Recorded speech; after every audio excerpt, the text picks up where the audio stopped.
Hi, today's video regarding HP NY5075 all-in-one printer. So I'm going to show you how to do a quick unboxing and setup.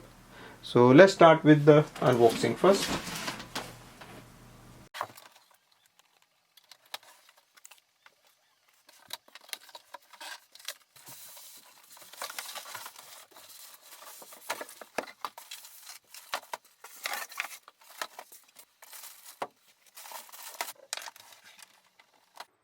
So now I'm going to start the setup. So first thing is to switch on the printer and then go to the display screen and click on the language you want, like English. So you just have to confirm that, and then next we go for the country. So you have to choose the country you are looking, and now click on the info button, and now click on the manual setup.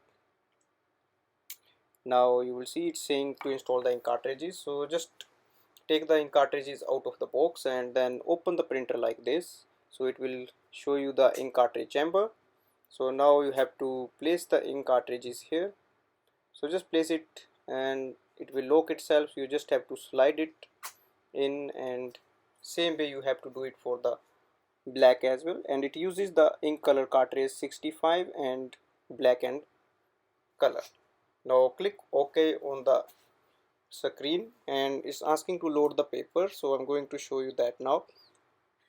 Open the paper tray which is present at the bottom of this printer, and now you can adjust the size as well. So insert the A4 size sheets here and now close it. Also you can see the output tray is just on the top, just here. So take it out. Now click OK on the screen. So it's going to align the printer. So click OK again.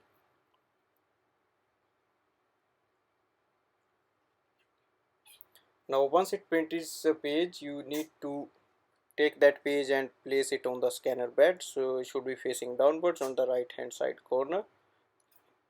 Now close the lid and go to the screen and click on the scan option.